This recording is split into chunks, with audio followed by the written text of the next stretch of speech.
Good morning, good afternoon, and good evening to everyone. Thank you for joining us today in this very first series of the Climate Innovation webinar series that we plan to bring in the next few months. Just a little housekeeping before we get started. Very short, in the interest of time.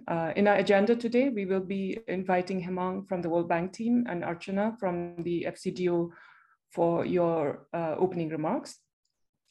This will be followed by a very short presentation on the Care for South Asia project by Aslam from ADPC. We will then go into the main agenda for today, which is the presentations by the 16 CIC grantees. In the interest of time, again, please do keep your presentations to 3 minutes maximum. Finally, we'll then have the key question session before we wrap up for today. So over to you, Hemang, please. Thanks, Sharing. I just want to, say thank you to all the participants, not only for connecting today, but also, showing your interest into this climate innovation challenge. And of course, FCDO teams for their generous funding to this larger CARE program. We at the bank, this is one of our, very unique and first engagement in South Asia on engaging on climate adaptation in a regional manner. So in order to do so, there is a lot that we have parked on innovators like you to help us understand, help, guide the program and future actions on climate adaptation.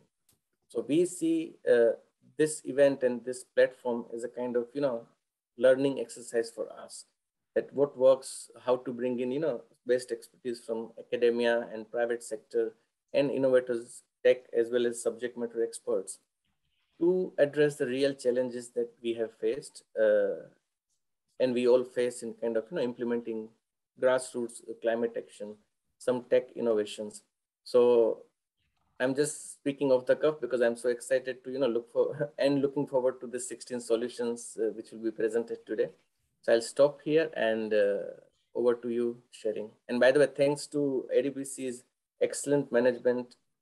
You are all set for a kind of sprint. In next 6 months, we'll be kind of, looking forward to continuously see the solutions being developed and deployed.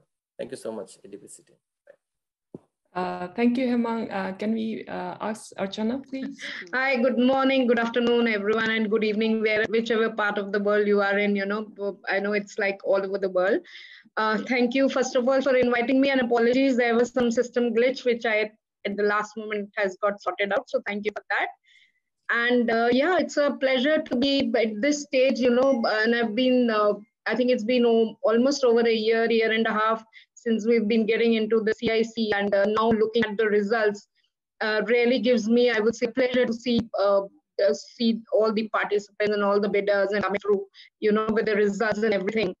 I just wanted to actually start off with the, as everyone knows, the COP26 was hosted by UK this year, and the COP president actually had a speech which was given across, I think early December or something, where they have gone ahead and sort of stressed again on the clear focus on not only the delivery, but also the urgency and, the approach we should be taking across for COP27. And I think CIC is one step towards that as well.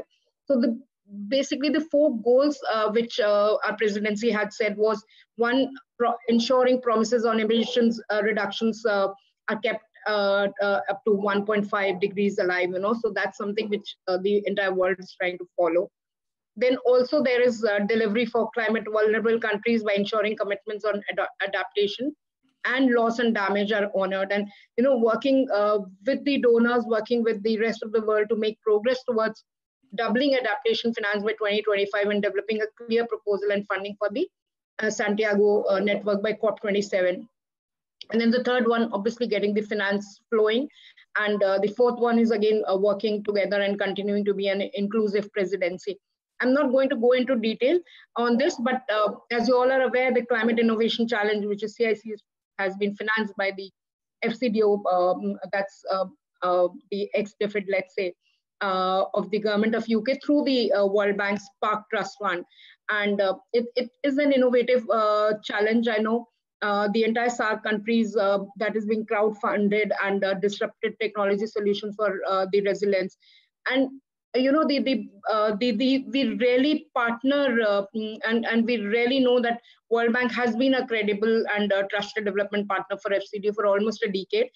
And thanks to ADPC as well, the entire process, I would say, has been quite has been run quite smoothly.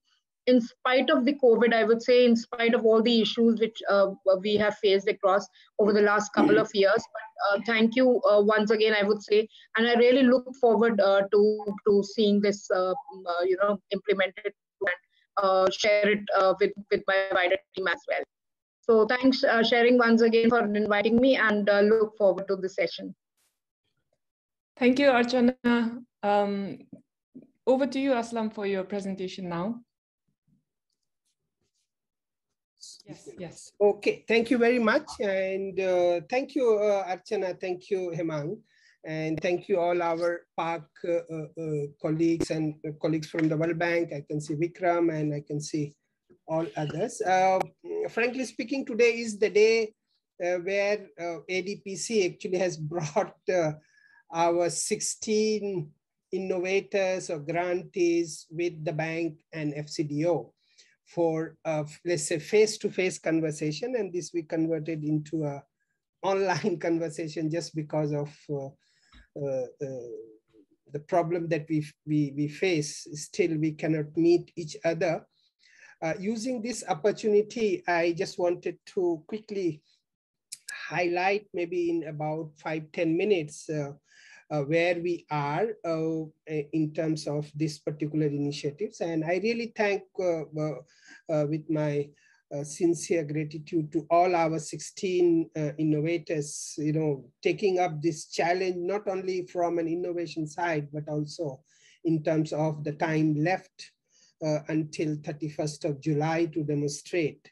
And thanks for their partnership in the countries as well, the way the end users, particularly the feedback that we have now got from all the countries, end users, the government partners, the non-government partners, is quite overwhelming. Of course, we converted this as a first workshop, but we thought that let's talk about this partnership. And let me just give you a little bit of glimpse. This particular initiative, as Hemang said, is from a larger IDA grant of World Bank through Asian Disaster Preparedness Center. It is called Climate Adaptation and Resilience, that is CARE for South Asia project. A number of initiatives and activities under that. The most important here is that there are two components. One component is on promoting evidence-based climate smart decision making, which is being taken up by our RIMES, which is Regional Integrated Multi-Hazard Early Warning System for Asia and Africa. Again, based in Thailand. This is also an intergovernmental organization. The second component where ADPC is assisting the bank, is on enhancing policies, standard and capacities for climate resilient development. Out of one of those interesting components where Archana has highlighted, we have actually grants to be given for disruptive technologies under two options. One is called Tech Emerge Resilience India Challenge, which is already ongoing in India. We have almost about 7 to 8 innovations in India in different parts. And the one that we are now together is on the Climate Innovation Challenge, which is in Bangladesh, Bhutan, Maldives, Nepal, Pakistan, and Sri Lanka. You know that we had Afghanistan as part of our target countries, but due to the situation and geopolitical situation that changed, we actually had to withdraw Afghanistan at this moment, but we continue to engage at a later part in terms of knowledge management and knowledge sharing, because we had received a number of very good innovations from Afghanistan as well. In terms of the timeline, not very important at this moment, but yes, we have a challenge from January to July, and thanks to all our innovators committing that they would try their best, and they actually would ensure that by 31st of July, all these implementations are done. Then certainly we would do a number of knowledge sharing activities. Prior to 2021 September, we spent almost about 6-7 months researching, consulting the countries, consulting the ministries, the department which deals with climate resilience and adaptation. We did a number of stakeholder consultations, thanks to more than 500 actually interested innovators who joined throughout this one. But finally, of course, we had only funds up to that we could have given it to the 16 innovators. The key principles at this moment and for the success of this climate innovation challenge is the local partnership and demand-led products. You will hear very soon from our innovators that how they have really made this as a locally led interventions. Also co-development of the product and tools with the end users. We also have looked at the ability of these innovations that actually can be applicable or scalable across the region. This is one of the discussion that we used to have with the World Bank colleague. And also we can easily transfer from countries where we are not implementing or piloting these innovations. There were 7 thematic areas, and these thematic areas were identified based on all the country consultations and the country needs assessment. And I will show you later where you can actually find all those documents. So there are 7 thematic areas. And then when we had actually opened up for applications in September last year, we had received a total of 239 applications. And what you see in front of your screen is the distribution under which different thematic area that we had actually received.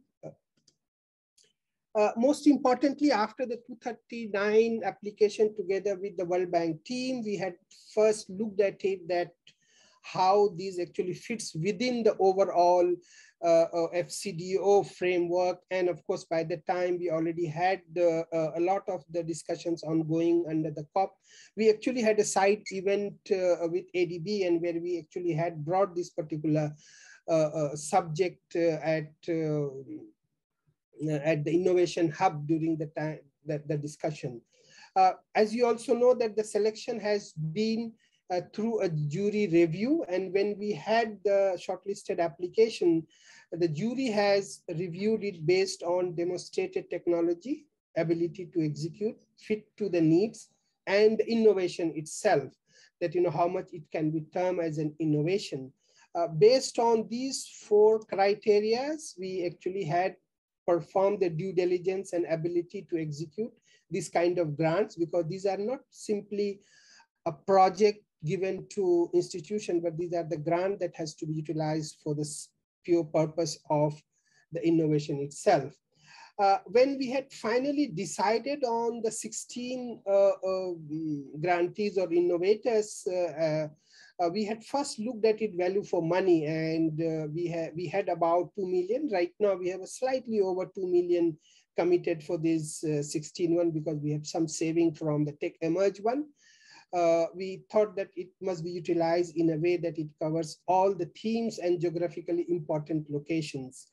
Timeline was the most important part for us, and we actually had consulted prior to engaging the innovators, asking their end users in the country that whether or not these deployment can be completed within 31st of July.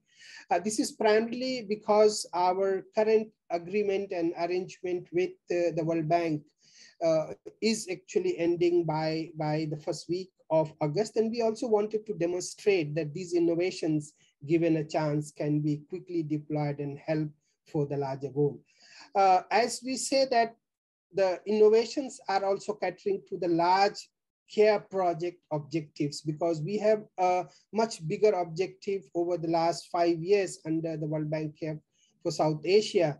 And we wanted these innovations to actually fill some of those areas in the country, not only on the target country where care project is being implemented, which is Bangladesh, Nepal, and Pakistan, but also in the other country. This way, we actually can also ensure a number of regional knowledge sharing and regional implementation. All the 16 institutions, based on the discussion that we had and the due diligence that we have, and we would certainly say that these are very credible institutions. These institutions, both government, non-government, and university research institutions, are of repute. So we are very, very confident that they would be able to implement it. The last, which is the most important thing before we had actually signed the grant agreement with the 16 innovators, is the regulatory approvals. That means all the approvals must be channelized, must be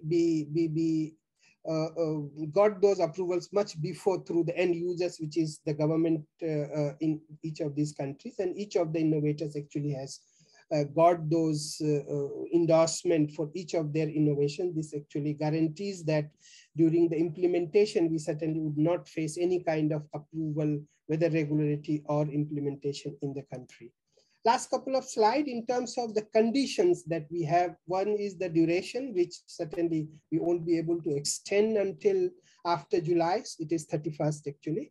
Remuneration and disbursement is based on the outputs, and we have actually fixed 4 major milestones in each of the innovations. We certainly would very carefully monitoring that part just because of the time. Related to procurement of within each of the innovations, it has already been clarified that all those procurement must follow based on what is written in the grant agreement with each of the individual grantees. For publicity, for knowledge management, we have requested all the innovators to kindly share all their publishing plans and their outputs so that we can actually manage it better in consultation with the World Bank, as well as their individual protocol that they have to follow.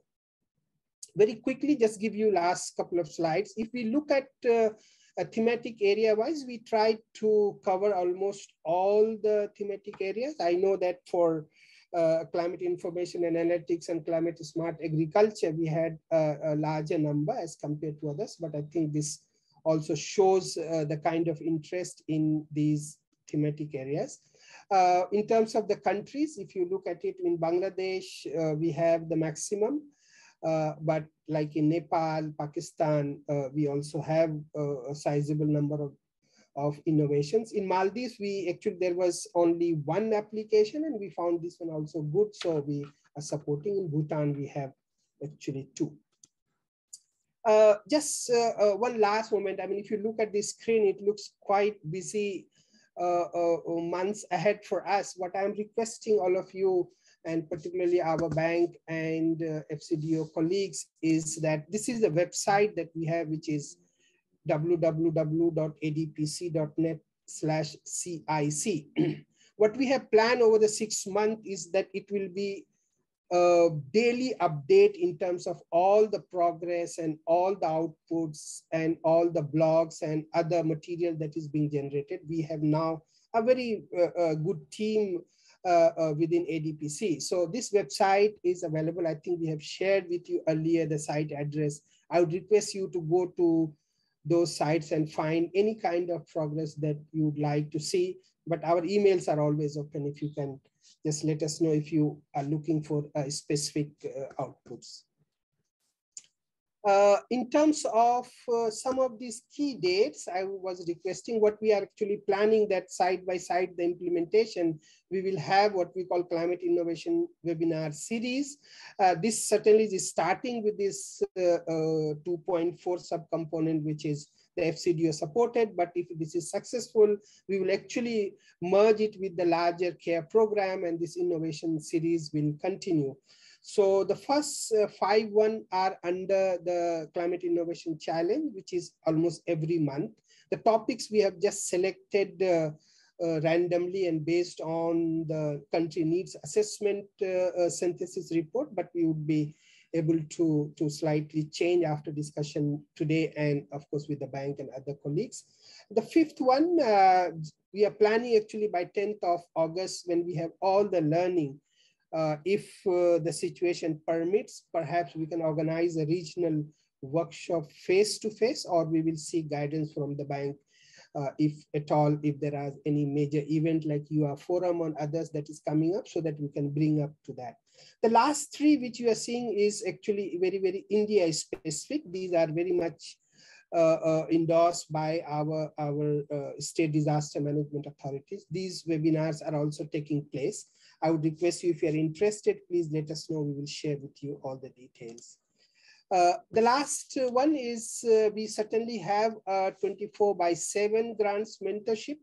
The Innovation Grant Management team under this World Bank Care project, we are providing all the support to the grantees in all possible aspects. There are initial certainly delays in terms of the operational one, which we have taken note, but we are also fixing it up very soon.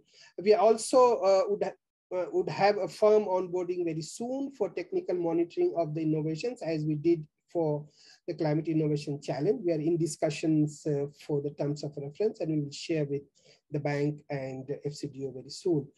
Starting from March, the in-country field visits together with the innovators where they are working would take place, and discussions with the government counterparts by promoting, by educating them on these innovation in each of the country. Sharing particularly is having a regular check on the key metrics and providing the feedback to each of the innovators. With this, I will just stop here and I will hand it over to Sherry. Thank you very much. Okay, thank you. So it's myself, Indrajit Pal. I'm lead for this project named Krista. AIT located in Thailand is the lead organization for this innovation project, and we have a very good partner from Nepal and Bangladesh. Our study area is Bangladesh and Nepal. So we're trying to address like a very key issue, like critical infrastructure during disaster and before disaster. So we are trying to look into the two specific infrastructure, road infrastructure and power infrastructure. Trying to use a human AI hybrid framework. We know the AI framework, like it can use, without human, we can sort of use the machine learning and AI and come up with some sort of vulnerability assessment. So this project is providing some sort of insight with the pre-existing vulnerability of the road infrastructure and energy infrastructure.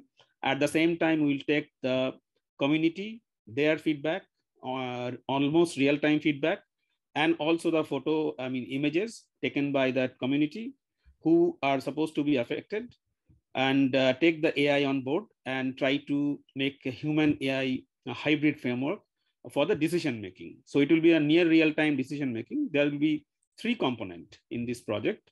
One will be one mobile application that will be the feed or also the crowdsourcing source for the community.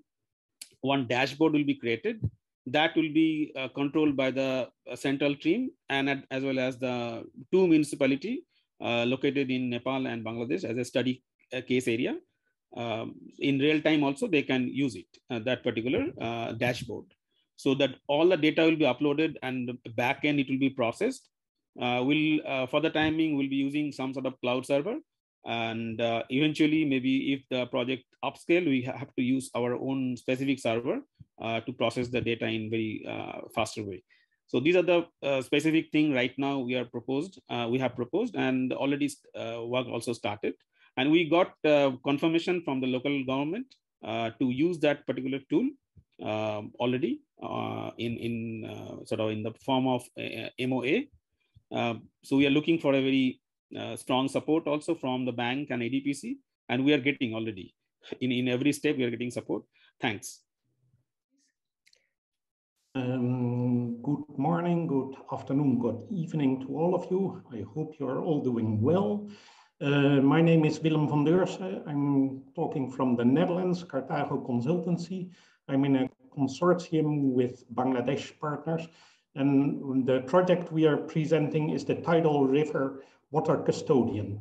Introducing you into Bangladesh Southwest Delta, there's a lot of flooding, inundation going on, and historically we have been trying to deal with this kind of problems by poldering the area. But that brought a problem of drainage congestion to the area, and now the farmers seem to have their land being underwater for most of the growing season. That means that we need other solutions there. We are introducing nature-based solutions such as tidal river management. But again, we seem to understand the physical processes and the hydrological processes better than we understand the social processes. Whenever you start doing something in these areas, there seems to be winners and losers. Those who get the benefits from the solution and those who are carrying the burden of the solution. So if we look at the pictures of the little boys on the bottom of my screen, do we understand enough of the livelihood of those people? So we are introducing a way of decision making that tries to balance what are the life stories of the people in the area versus what are the hydrological and the geophysical processes going on. We call this the water custodian because we try to not only do the engineering solution, but we also try to focus on what is the livelihoods of the people. Thank you. Thank you. So the contribution that Croppen is going to play in this project is like we are going to enable this smallholder farmers in Bangladesh and Sri Lanka to adopt the sustainability practices, such as the best sowing window, early disease detection, and together we are going to help them grow more and grow better. Okay, that's the main objective that we have. And the kind of advisories that Croppen is going to send out using the AI/ML models is going to be POP and good agriculture practices based on advisories, input advisories for right usage of fertilizers and chemicals, pest and disease advisories through messages, and climate smart advisories with predictive and prescriptive models that we have for AI and ML. And the more that we're going to cover in this is we're going to basically focus on creating awareness, simplifying the climate science for the farmers, and we are going to come up with farm-specific and farmer-specific advisory so that they can increase the productivity with quality. I'm Kim from Seoul National University. We would like to introduce the integrated pest management using seamless climate information. The underlying idea is that as seamless climate information becomes available with reasonable skills these days, we want to use that information to realize seamless pest management in the agricultural sector. Seamless pest management is a great way of reducing overall risk from unexpected but sudden pest outbreaks. In the recent past, we know that Bangladesh suffered from invasive, newly introduced wheat blast outbreaks, and they lost a lot of wheat production over the 3 years. In this regard, seamless climate information allows step-by-step temporal risk management to reduce the final risk at the time of pest outbreak. And this is basically paradigm shift approach in the era of climate services. You know that climate service actively supported by the WMO and national government to adapt to climate change and variability. We adopted the very core concept of climate services, ready, set, go, for stepwise decision-making for risk reduction. You can see the middle panel of the screen. Seamless Pest Management Platform, SPMP for short, consists of 3 sequential components. Uniform is climate information management tool, and it is used for downscaling and bias correction, reformatting of climate data for the next step. Generic modular platform for plant pest, GMP3 for short. It's a generic and simplified pest forecasting modeling platform that can be used for multiple pests just by using a single platform. IPM Decision Tree is a systematically organized control metrics for each individual pest. By feeding the risk information from GMP3, it provides lead time specific pest management options for stakeholders to take action.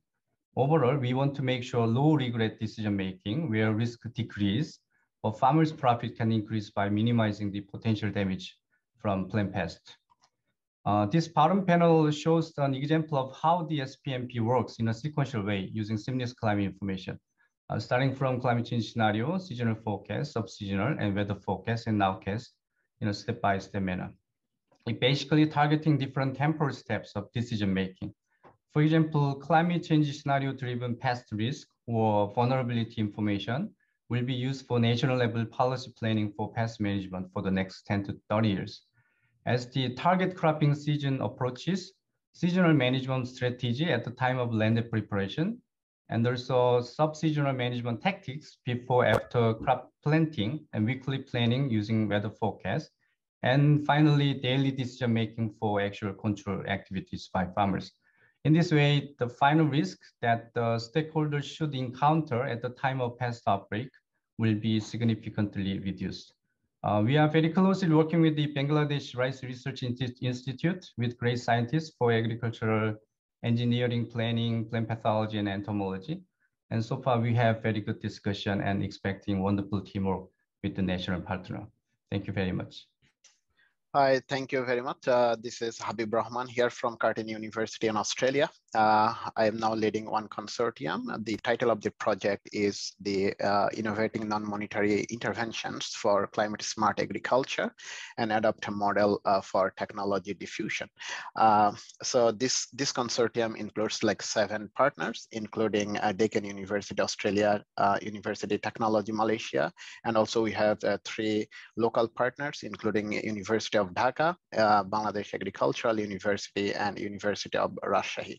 This project is also endorsed by several end users, including Ministry of Agriculture in Bangladesh, Ministry of Environment, Forest, and Climate Change in Bangladesh, and also Sustainable and Renewable Energy Development Authority in Bangladesh.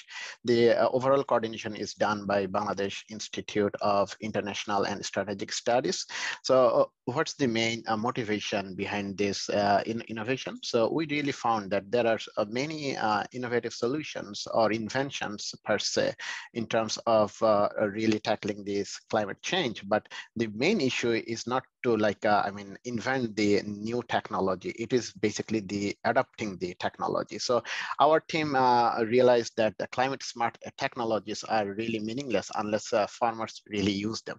So now we really try to understand the human behavior in terms of really incentivizing the farmers on using the technology that we have already developed. So in this context, we really selected the solar irrigation pump in Bangladesh. And what is happening in Bangladesh right now is that the government is really, heavily subsidizing this technology, but the adoption rate of this technology is not really, quite good. So then we really try to understand, is it, maybe it's not the monetary things. So sometimes I think in the spirit of the nudge principle from the mainstream economic theories, we came to know that, human behavior, sometimes we could really tweak or guide the human behavior by really, but just a little bit of push in terms of those like non-monetary things. So I think what we really mean about the non-monetary things, there are basically 4 components. So the first component is the advocacy. So for example, there is a farmer and he's not willing to adopt this like a solar irrigation pump. So, but then that farmer could really, consider adopting it if he's been advocated by maybe any senior or maybe any political leader or maybe any religious imam. So that sort of thing. So we'll really try to understand whether like advocacy could really play a big role in terms of really incentivizing those solar farmers. And then there are things like that. Another competing and nudging tool could be like the demonstration effect. So there are some people, they never adopt anything unless they are 100% sure. So they really ask for any, visible impact in terms of really like the evidence-based solutions. So that means they really try to observe what's going on. And if it is successful, if they found that their peers are really successful in terms of adopting that one, so they don't want to really adopt any kind of new technology firsthand, rather they'll wait. And if they find that it is successful, then they will adapt. So we'll also try to see that sort of spillover effect in Bangladesh in terms of adopting the solar irrigation system.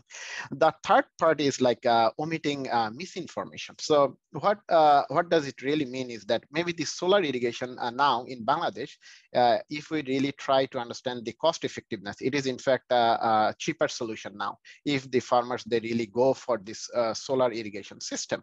But there are full of misinformation in the market. So we will also really try to understand, like we'll give like some kind of like the right information, and then try to see whether farmers, they really respond to those kind of right information by really, increasing their adoption rate for solar irrigation. And finally, it is the peer pressure, because the farmers, they could really go for this solar irrigation like collectively. It's not like the individual action.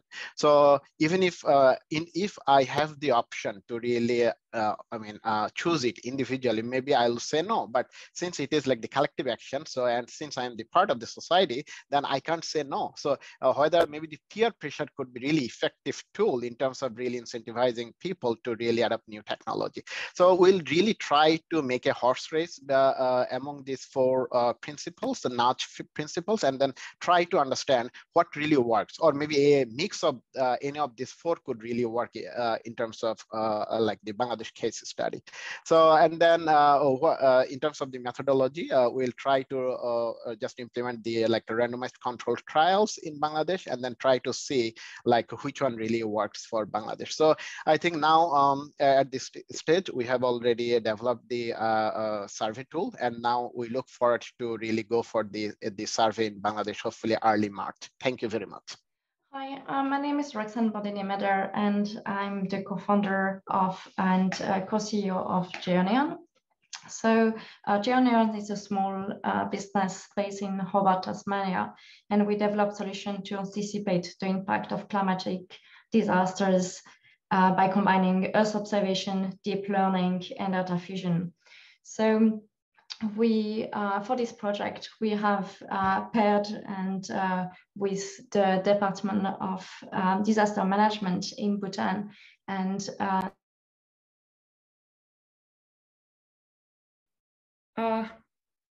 Roxanne, hello.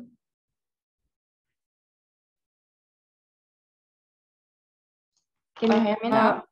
Yes, yeah. Yes. Sorry. Yes, please. So in consultation with the Department of Disaster Management, we decided together to look at infrastructure vulnerability to slope instabilities and flood in the watershed of, sorry for the pronunciation, but Fru and Choling, Pasaka, and Gelapung, which is a total area of about 400 square kilometers. And this is two major cities in the south of Bhutan. So the process of our project is first, we sourced satellite imagery, which are very high resolution, 50 centimeters. And we are now developing a deep learning model to segment vegetation and infrastructures such as roads, buildings, and power lines. So these infrastructures, we will assign a metric per square meters for each infrastructures, which will integrate it in a grid of a resolution of 10 meters by 10 meters. So in each cells, you will have information about the replacement values, or number of people using the roads, or number of people living. And you can choose if you want to have information about only one type of infrastructure or all the type of infrastructures. Then we, in partner with Geoneon, we compute a hazard susceptibility classification. So we look at all the pre-existing conditions for hazard to happen. So we first map all the source, and then we map the runout using all the criteria for those hazard to happen. So it can be for rockfall, for example, we look at the slope, at the geologies, but we look also at the topography, at the vegetations, and so on and so on. So after we combine the hazard susceptibility classification and infrastructure model, where we compute a simple exposure, where we look at everywhere where there is hazard, any susceptibilities of hazard, and any infrastructures. And we compute a vulnerability model where we integrate the replacement value, or the metric we use for the infrastructure model, with the hazard susceptibility classification. So you can really compare between all the hazards and between infrastructures to make better decisions about mitigations. So the solution is data-driven, and where we try to anticipate the possible impact before disaster happen. And it is highly efficient on large area. And we can, because we use satellite imagery and deep learning, it means that we can run model almost near real time, sorry, where when we have new imageries coming through, but also we can go back in time as well to monitor what happened in the past. So this is scalable, and it relies on advanced algorithms and machine learning. Thank you.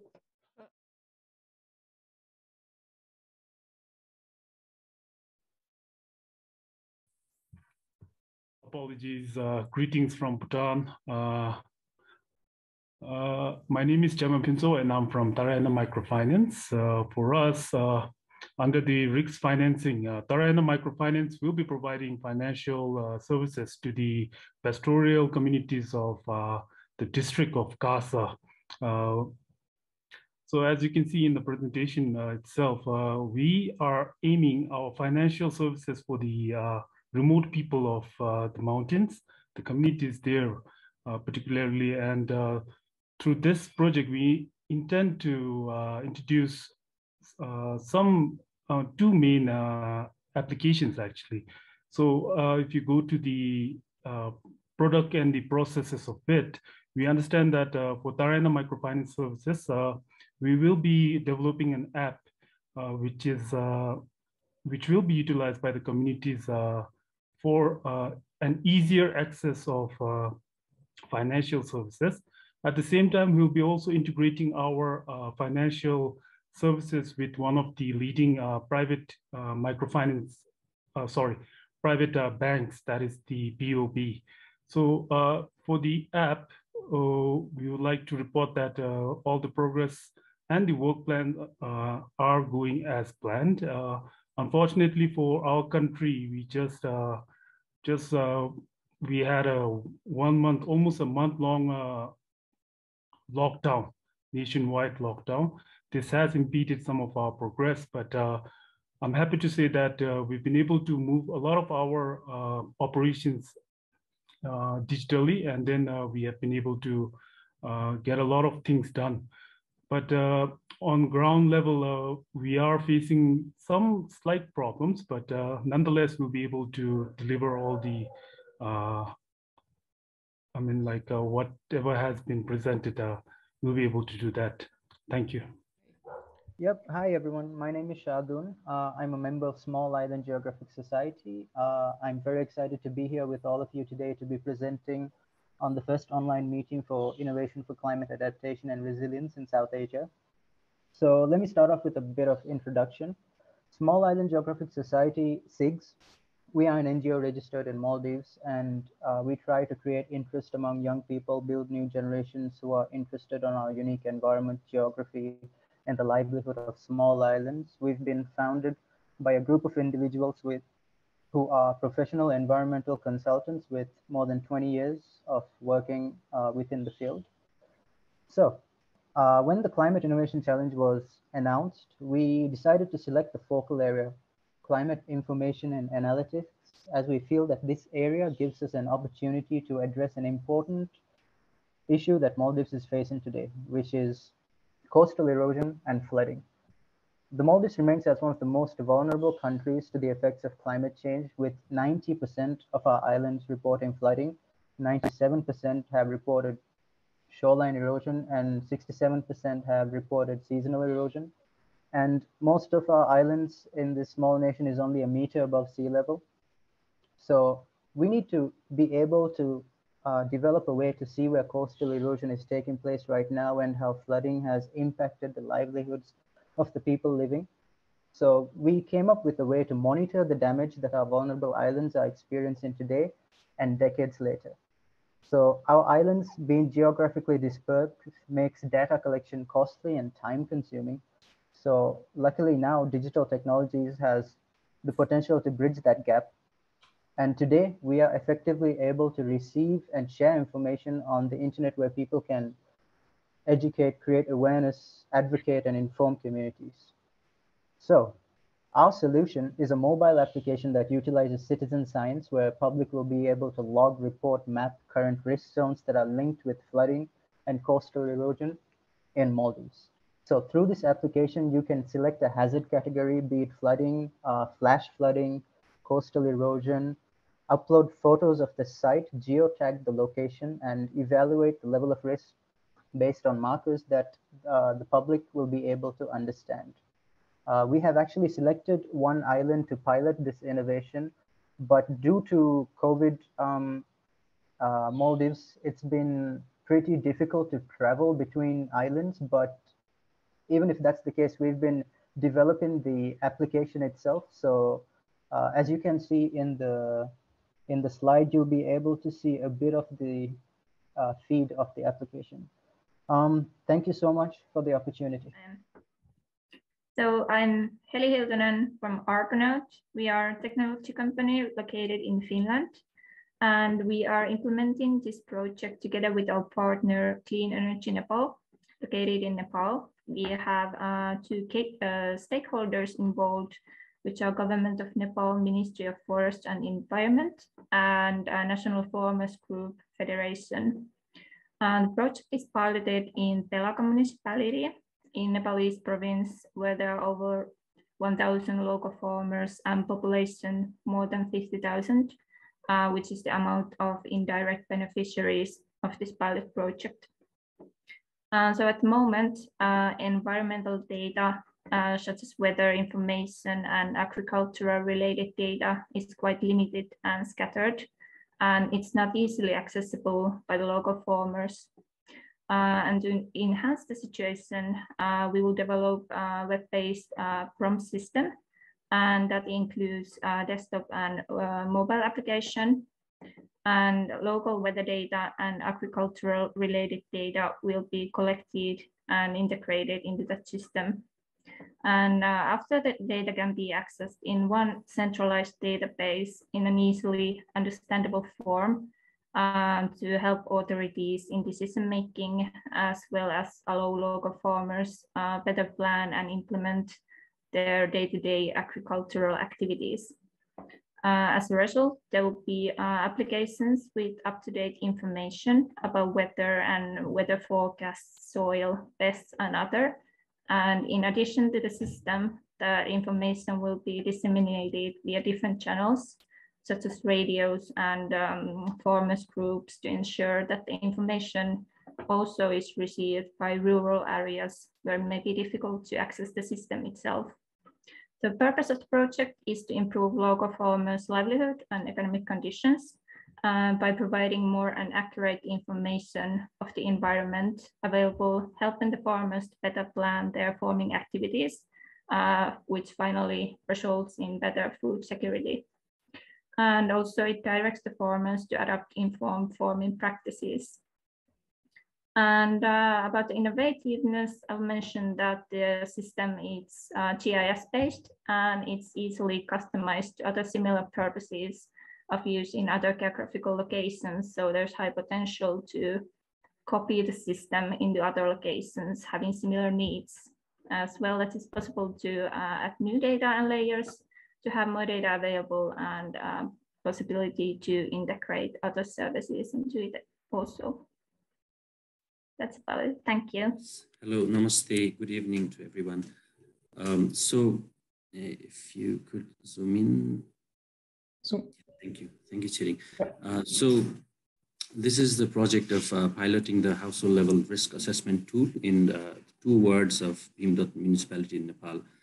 So we're piloting this project, but actually this is a digital solution that helps us capture household level information that can be used as a decision support for risk financing. This is a project implemented by Naxa, DCA Nepal, and NSWA. We have the project team lead, Vasanta Raja Adhikari, as well in this meeting. So the background of this project is that Nepal suffers from different kinds of hazards, and the damage and loss has been quite significant in the last few years. After the 2015 Nepal earthquake, the household level risk assessment has been a severe need of the country. So what we're doing in this project is we have a pretty scalable digital tool that can be deployed in the ground. Household level data collection can be done But the problem is not just data capturing, but it's actually what happens when we get the data.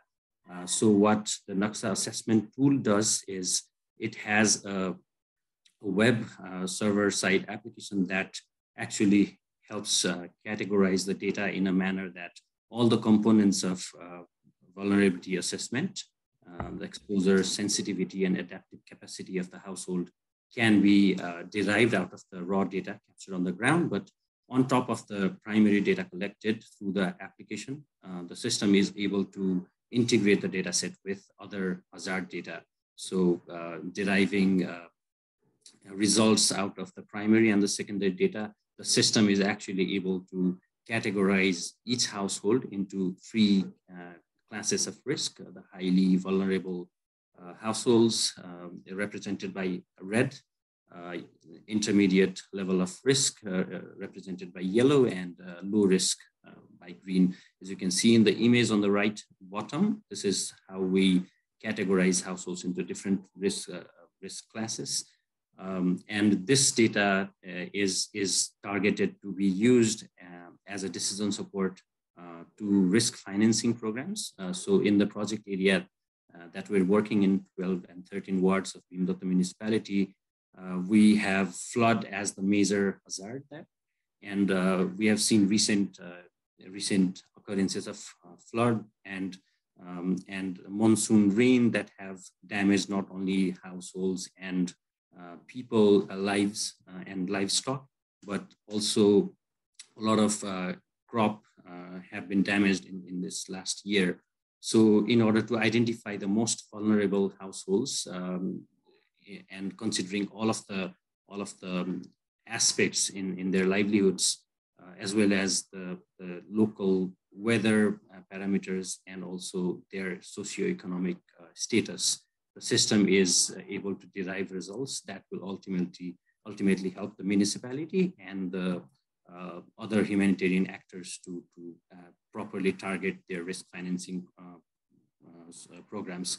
The timeline is that we'll be initiating our data collection in the start of April, and then we'll be deriving all the results and integrating with a risk financing program by the end of July. That's the plan.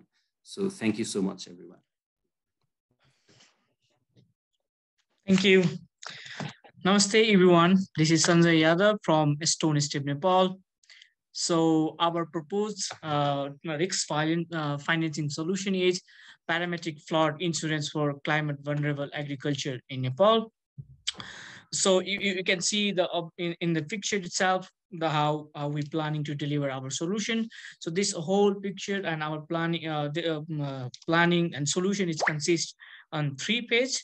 The first phase is product design and development, parametric product design and development, which has been about to complete under the Insurance Solution Fund, where we are developing parametrics flood insurance, targeting in Western area for the agriculture vulnerable families, households, which, yeah, as I mentioned, so product design and development is about to complete.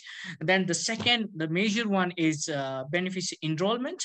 Under the beneficiary enrollment, we are already developed app where our extension, we are also partnering with the local microfinance institutions and between microfinance institutions as well as the Practical Actions, one of the NGOs working in those areas.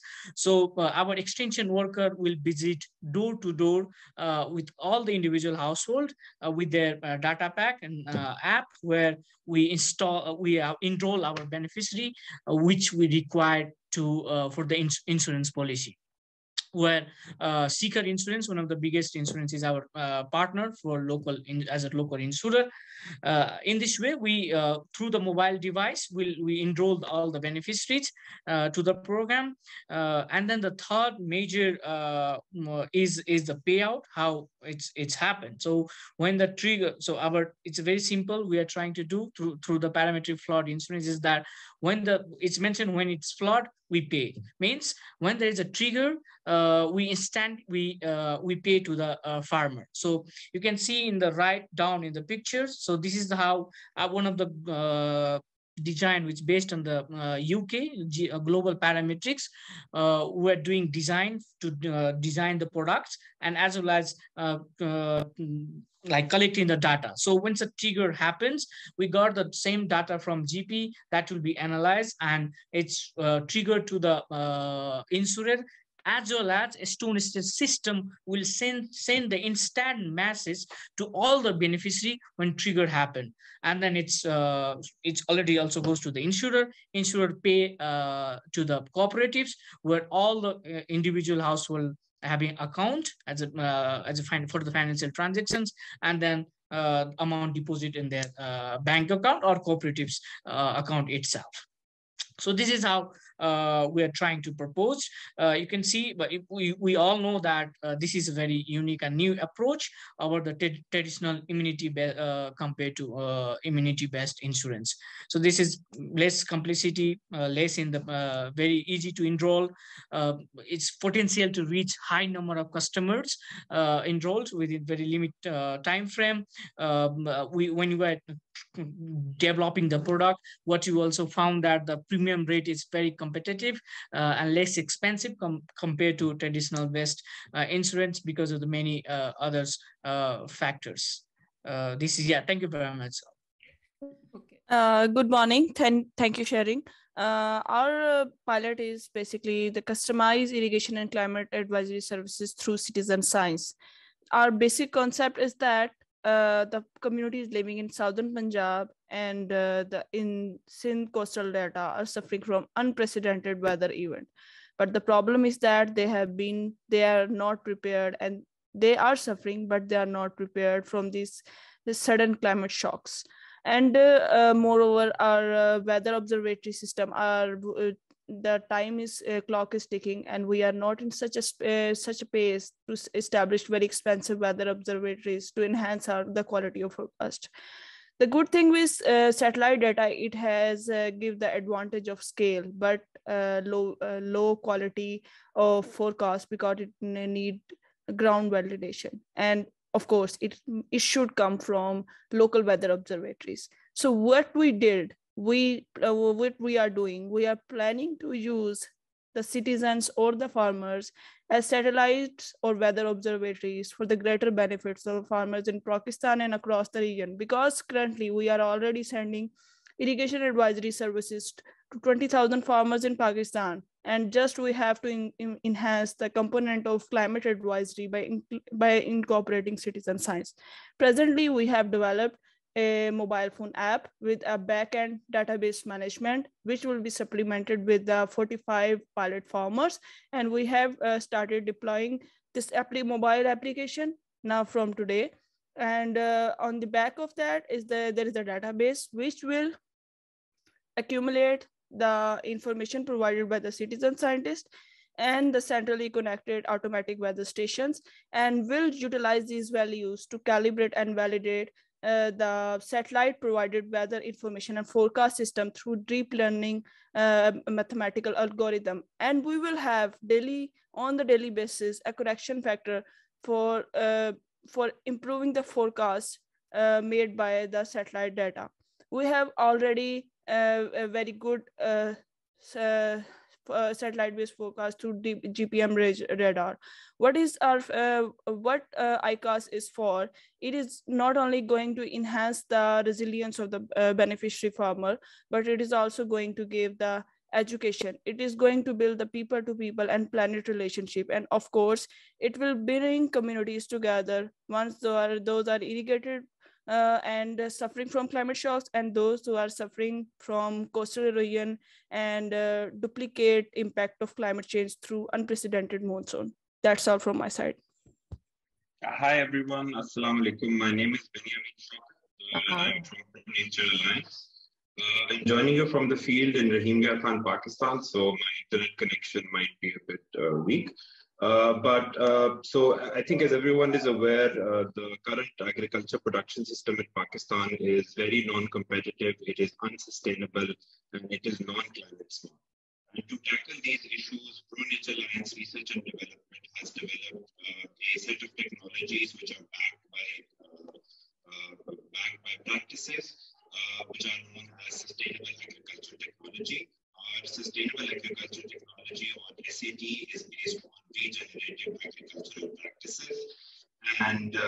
The SAT machines that we have developed and the protocols that we have developed, we have done so, have been vetted and approved by our partner, the premier public R&D organization in Pakistan, which is the Pakistan Agriculture and Research Council.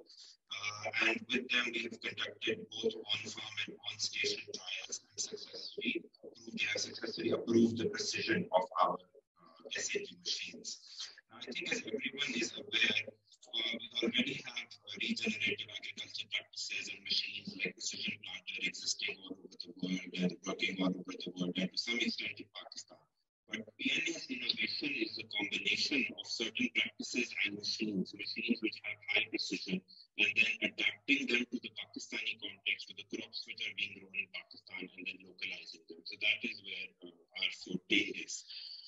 If I quickly look at what are some of the main issues due to which propagation has not taken place of regenerative agriculture practices, it's because small farmers need to see success.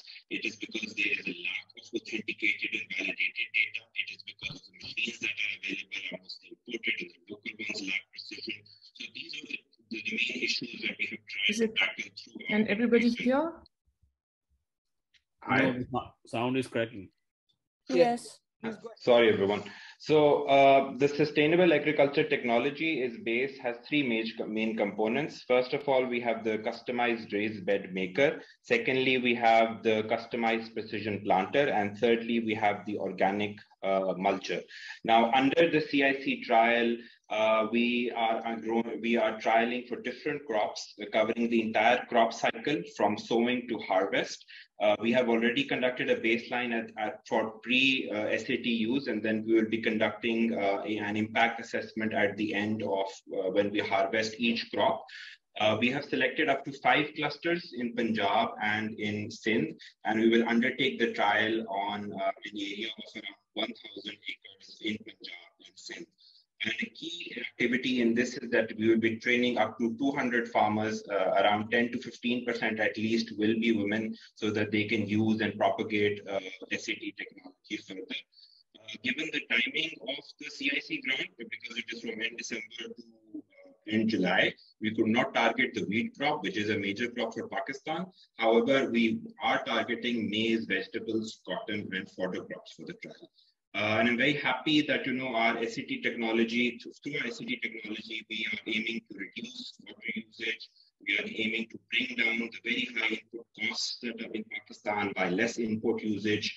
We are aiming to reduce greenhouse gas emissions through the promotion of no-tilling and the retention of moisture in the soil and carbon in the soil, and also through the production of safer food items. Thank you. Thank you very much, Shireen. So SLAMDAM, thank you all for being here. SLAMDAM, what we're trying to do now for our project is we're implementing a project in the north of Pakistan, the Gilgit-Baltistan region. We are implementing a project that centers around the deployment of the SLAMDAM, which is a rapidly mobile flood barrier. For our project, we have a consortium together with knowledge company Watersprint, based in Pakistan, and with another Dutch company called Nelen Schuurmans, specialized in flood data analytics. What we see in general, if you look at flood risk management, that there are some barriers across, to some extent, each country has to deal with these barriers when enhancing resilience to floods. We see the same also in Pakistan or in South Asia. Things like there's a lack of effective flood resilient measures. There's limited access to flood data. There's lacking knowledge and capabilities. And climate change, as we all know, will lead to increased risk of flooding. What we try to do with this project is overcoming these barriers and helping Gilgit-Baltistan enhance resilience to floods and therewith improve their socioeconomic well-being. So we want to use then SLAMDAM to prevent damages from floods. At the same time, we want to enhance capabilities of the people and institutions in Pakistan to make sure that they can enhance the floods using our tooling independently once the project is completed. So a little bit about SLAMDAM.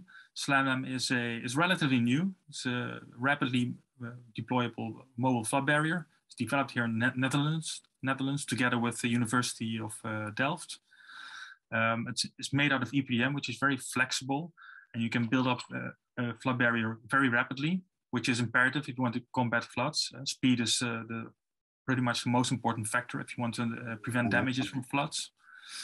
In addition, it's UV resistant and ozone resistant. And what's also important for our project is that you can use it between temperatures of -35 and +120 degrees Celsius. And we are in the north of Pakistan, which is a beautiful region and has a lot of glaciers. But still we can use our SLAM technology even though it's very cold in that area. So if you look at our approach for this project, what we do is we start off with analyzing the flood risks, so what kind of hazards are there and vulnerabilities. In doing so, we use our global data sets that are online or readily available. But at the same time, we're also collecting local specific data through our local partners and holding field visits, seeing whether there's any local specific data available, or we should enrich certain data sets. And eventually what we try to do then is use this analysis to also find out where should we deploy the flood barrier. That's a crucial part of this project. Make sure that where we deploy the flood barrier, SLAM will indeed be effective, and whether we need customization, yes or no. So we have standardized models, but at the same time, it could well be that we need to make some customizations. So the analysis phase of this project will indicate that. It will indicate what should be the dimensions of our barrier, where should we deploy them. And the output then, or the outcome would be then decreased flood damages. There should be a mechanism in place on how to monitor these benefits. And at the same time, we should have enhanced capabilities of local communities, local flood response team, and authorities to make sure that they can enhance the resilience independently. Some unique features of SLAM Dam: it's very effective, can rapidly deploy it. It's very easy to train people. I think that's also advantageous. You don't need any advanced degrees or a technical background. We can train virtually everyone. If you're a community member, we can quite easily train them. There's a lifespan of more than 50 years, which is also very economical. If you compare it, for example, to sandbags, which you have to throw away each time, it makes it quite expensive. So our system is very affordable in the long term. And it's 100% recyclable, meaning that we don't have a negative footprint. Even after the 50 years, you can recycle it for 100%. So in a nutshell, that's what we try to do in Pakistan. We want to show the workings of our technology, and then we try to then prevent damages from floods. That's in a nutshell our project. Good evening from Sri Lanka. Today, actually, I'm greeting you all from Jaffna Peninsula, the northern tip of Sri Lanka, together with my other colleagues from Alliance for Appropriate Technology. So actually, the urban home gardening through smart vertical farming module opens a new window for food security in Sri Lanka. It also helps urban and semi-urban communities to have an easy access for safe foods and spend their leisure times with the productive activity. So what are the limitations of urban farming in Sri Lanka right now? So we have limited available space for urban farming and time limitations due to their busy and hectic schedules, and knowledge limitation on urban farming, and knowledge limitation on modern agricultural technology. So what is our solution? Smart vertical farming module using state-of-art technologies. So planning will be done, the planting will be done in 6 gutters with the solid plant medium and 2 hydroponics pipes under controlled environmental conditions. So this is our the module, as you can see. So the sensors we are using for the smart vertical farming module is soil moisture sensor, soil pH sensor, and light intensity sensor, and the temperature and humidity sensor as another add-in feature of this SVFM. So what are the unique features of SVFM? So it's automatically control the water and the fertilizer, or the fertigation we say, and that artificial lighting as and when required, especially for the gloomy days, and limited man-hour involvement, and less impact for the extreme weather events. The rainwater harvesting module also added for this in addition to the SVFM, and solar power will be used as the main source of the power. And the remote manipulation via web application. So as you can see here, there are the three main modules of the SVFM and other two supporting modules, the solar module and the rainwater harvesting module. So what is our methodology? So the kickoff meeting, already we have finished this round with our main collaborator, Department of Agriculture. And in fact, today in our Jaffna Peninsula visit, our Department of Agriculture Director General, he visited with us some of the locations we have selected already in Jaffna. And selection of crops, we have selected more than 15 vegetable items and the leaf vegetables. And the manufacturing of SVFM and the testing, already we have manufactured the first unit. And on 18th of this month, the planting will be taking place for the first unit. And the regular inspection and regular meetings also will take place together with our main collaborator, the Provincial Department of Agriculture in Northern Province and the Western Province in Sri Lanka. And of course, prior to the launching, we'll conduct the awareness program for the Western Province and as well as for the Northern Province of Sri Lanka. And then the installation for all these modules will take place after the preliminary awareness program. And then the regular inspection of the plant growth monitoring will be done. And then the data collection will be done also. And after the project, this monitoring period, 2 workshops will be conducted. First for aiming the stakeholders, NGOs, and the other upscale, targeting for the upscale entrepreneurs, small and medium level entrepreneurs. And of course, then another workshop will aim for the university academia. And this smart vertical farming is particularly and perfectly aligned with the newly introduced Sri Lanka government's National Agriculture Policy 2021. And I must thank ADPC, the World Bank, and the FCDO for helping us for launching this in 10 locations in Sri Lanka, 7 locations in the Western Province of Sri Lanka, and 3 semi-urban areas in the Northern Province of Sri Lanka. Thank you so much. Good day to you all. So my name is Terence Fernandi from the University of Salford. So the project is about developing a digital tool set for building resilience communities. This project is being conducted in collaboration with the National Building Research Organization in Sri Lanka, who has the mandate to manage landslides, as well as Textile Systems Limited. So what's the challenge? So as you know, at present, important climate and disaster risk data is scattered across many agencies. As a result, it's difficult for government agencies to at national and also the local level to have a much more intelligent approach for building community resilience and adaptation against climate change and issuing early warning systems. So one of the challenge in this particular project is to explore 3 impacts. First impact is about how do you transform current decision-making practices to adopt a data-driven collaborative approach for decision-making in building local resilience and adaptation, and also issuing early warning systems. And also second impact that we want to achieve in this project is to establish communities as an important factor in building local resilience, and by bringing their ideas into the decision-making process, and also to explore how to develop community-centered early warning systems in this project. So the project is deploying technologies which has been developed over the last 4 or 5 years. So this particular mobilized platform is based on a cloud-based environment, which has a range of solutions that is centered around the database as a cloud service data environment, which allows you to bring different types of real-time data, data about your exposure, vulnerability, and hazards, and so on, so that that information could be shared across a range of local actors.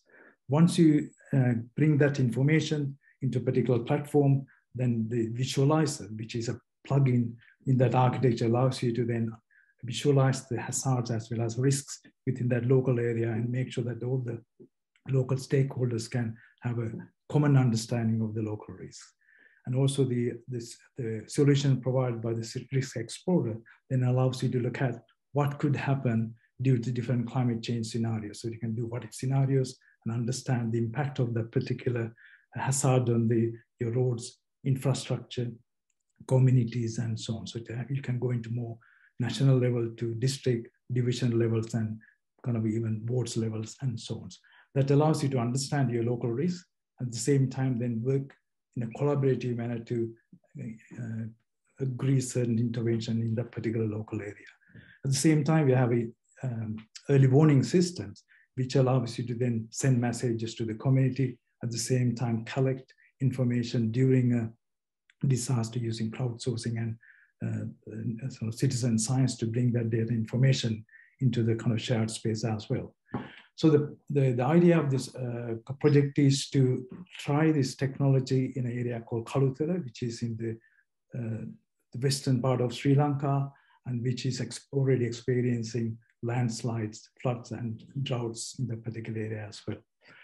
So the methodology that we want to apply is the living lab methodology. So it's not just about developing technology. We want to transform the way that make decisions involving citizens. So we want to bring living lab methodology, which allows people to co-create solution, test out, and establish an environment so that people can experiment, learn from the different interventions, and then continuously improve the kind of local resilience and adaptation in that particular local area. So the partners that we are using in this particular area is the Kalutara District Secretariat and the local partners, like local councils and all the other local partners. And in addition, we have access, we are working with Disaster Management Center, NBRO, and local community group representatives. So that's the project in a nutshell. Thank you. So thank you very much. Minding that my colleagues from Australia, both Habib and Oxen, and also colleagues in Korea must already be itching to go to their beds, whereas Hemang and other colleagues in the DC must just trying to catch up with the coffee. We have about 24 minutes. So just to summarize, I think this was a good opportunity, particularly for our colleagues from the Park Trust team, the FCDO, and of course the task team leader and the team of this care project based in DC, to get an idea that, what exactly these innovations are going to do. I'm sure that there are a number of questions. What I thought both to Archana and Hemang and the team, that if you have any quick questions to any of these individual innovators, you can ask. We certainly would share with you both all the presentations plus the email IDs, and which you already have. You would also see on the web page of the CIC, where, as we promised, that we actually would upload almost on a daily basis in terms of the progresses. Each of the innovators, actually right now, there are a number of progress report already uploaded there. So I open up for questions or feedback, suggestions, because this is the time, not only questions, but also if you observe, particularly from the perspective of both FCDO, the trust fund, particularly because this is, as I understand, this is the first time the Climate Innovation Challenge or the Innovation Grant is applied in South Asia. So we need to learn, as Hemang, you mentioned before, and we learn at a very, very early stage so that we actually work with our colleagues, with the grantees. I certainly promise that all the next 5 webinars will be in consideration with our colleagues from Australia, Korea, and Washington, DC, so that none of you need to, and of course, colleagues William in Netherlands as well. So we will just find out the best timing later, but for today, I just open up for the questions if you have. Over to you, Hemang, and the World Bank team. Thank you, Aslam, and thank you all the teams who presented succinctly very, key aspects of the solutions being applied and developed. We really look forward to, seeing the progress in the coming months. One thing I would like to emphasize is that, process is also important, and the outcomes are more important. So there has been a very robust process to make sure that these solutions are demand driven. So there was a sizable chunk of, client consultations with several government counterparts, which happened last year, despite COVID restrictions.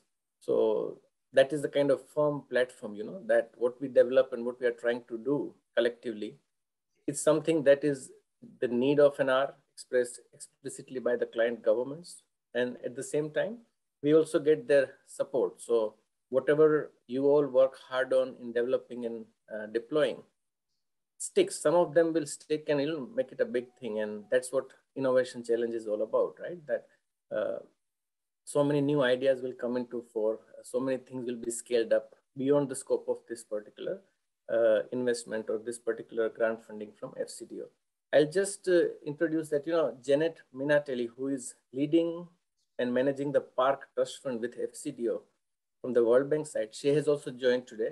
So Janet, if you want to come in with any overall your views and feedback and comments, most welcome. And then Archana, let's hear from FCDO, Archana also, because this is something which came from one of the key initiatives from the UK government on spurring innovation in the climate space. And there are so many, co-benefits of doing these things, not only on disaster risk management side, on community resilience side, but also kind of getting traction on some of these key activities which many governments have been thinking, but sometimes they need that key piece of technical support, academic and research angle to certain things, to better tools to monitor and identify risks. And then the next stage is to mitigate. So I think we are in a very good shape at this point of time, but over to Janet and then maybe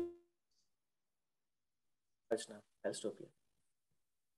Thank you. Hi, I'm Janet Minatelli. I am the program manager for the PARCC Trust Fund, the program for Asia Resilience to Climate Change. I'm based in Washington, DC. I work at the World Bank. So I just wanted to thank ADPC for organizing this, for coordinating, and to all of you for presenting your solutions. Congratulations on being selected as part of the winning solutions. We saw a lot of exciting, a big variety of work across the countries, across different problems that the region is facing. So it was a lot to absorb. You could have a full session on each activity. We're really excited we've been really excited to hear about your work today, and importantly, looking ahead to seeing the results. And as it rolls out, I'd encourage you to continue to capture your work with photos, multimedia, or words in order to communicate about the work that you're doing. Very exciting. We're going to be preparing a completion report for this program, and would love to showcase the results, the lessons learned, and how these pilot activities roll out. So thank you again, and we're looking forward to hearing more as your programs develop. Thank you. Thank you. Hi, Archana, would you like to come in? Hi, Archana. Yeah.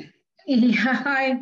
Thank you. I'm not switching on my video because there is a major problem with, as you know, with my connectivity today. But I really wanted to take this opportunity and thank all the innovators. There's a lot of hard work which has gone in, and it surely shows across in all the presentations, And I totally agree that there has been a process which has a very diligent process which has gone ahead and shortlisting these innovators. There's a wide variety, as Janet has put across, very versatile, I would say, and covers up almost every country where the ARC program or the PARCC program is working on. Yeah, I am equally excited, to look at both the impact and the outcome of this particular whatever innovations get into into the implementation phase as well. And I just wish all the best to all the innovators and really look forward to it. And I'm happy to share, and the part 2 of ARC.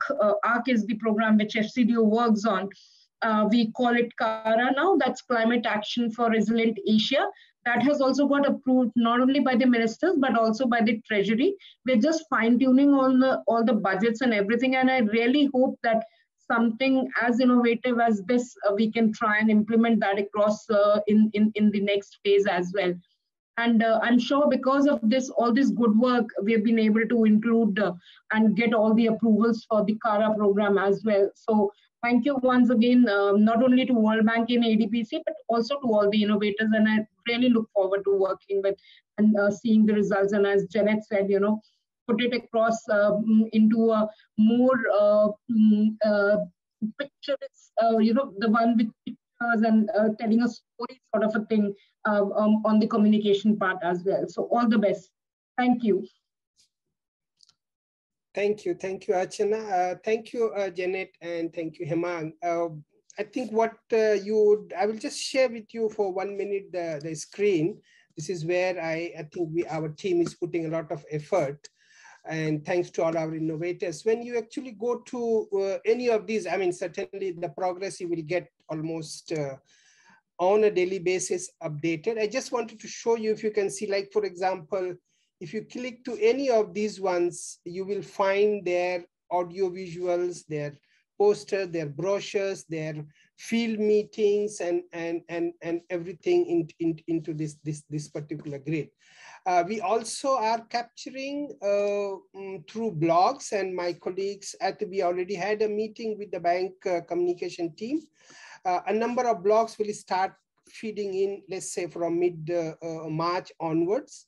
And this is where we would be writing. And then, of course, what you have currently in the key outputs right now, we only have the country status report, for example. If I just open, then you can see these are the one which we have updated until June 21, because this is where the needs assessment is done. The purpose is that each of these will be updated through my colleague Jyoti under this particular grant management team, and until July 2022, then we will have a full report available for all of us. These actually would help us also to demonstrate, because what you saw here is not only 16, but if we have to multiply 16 by 7 by 5 means 7 themes, 5 countries, and 16. And this is exactly what we have been discussing with our innovators, that during this 5-6 months, they certainly is going to work tirelessly and to demonstrate. But at the same time, we would take advantage of the leverage from the World Bank, the PARCC team, and certainly guidance from Archana, just to see how best this can be scaled up. I mean, certainly we have the CARE project. There, some of those things might get a little bit taken up there, but if we have to further assist these innovators in a larger promotion and scalability. My only request both to Hemang and Janet is that this is equally very important for our World Bank country team.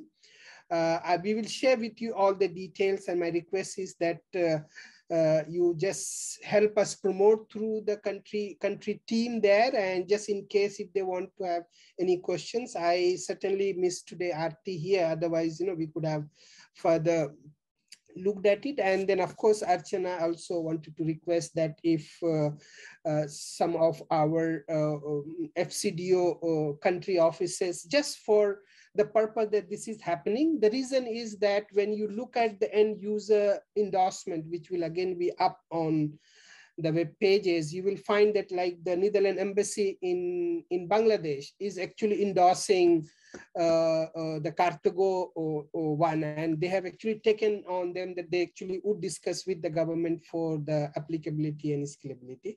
So I think this is a very small initiative from your point of view, I mean, from the bank and from the FCDO point of view, but for ADPC and for the innovator, for us is a huge commitment that we all have made to each other. And I hope that in the coming month, we will start showing the results. And we promise on behalf of the grant management team, and of course, both the communication team of the bank and ADPC, to ensure that the lessons are captured well. And promise Janet that the thing that you need for the close-up report of course, it got delayed, we all knew, but finally the commitment from the innovators, we would be able to provide you the best written outputs from this. So with this, I thank everybody. I don't know whether if anybody has any further questions. If not, then allow me to conclude this here. And Hans, my executive director, was supposed to join, but then he's also somewhere in the Alps in France and Switzerland. So I didn't want to disturb him, but he really, he's the main driver behind this. Of course, my colleague Irfan and the team is there. I mean, they are the main pilots for the entire initiatives. And on behalf of ADPC, I really want to thank all of you and all our innovators. Thank you very much and have a good evening, good night, and good day. Thank you very much.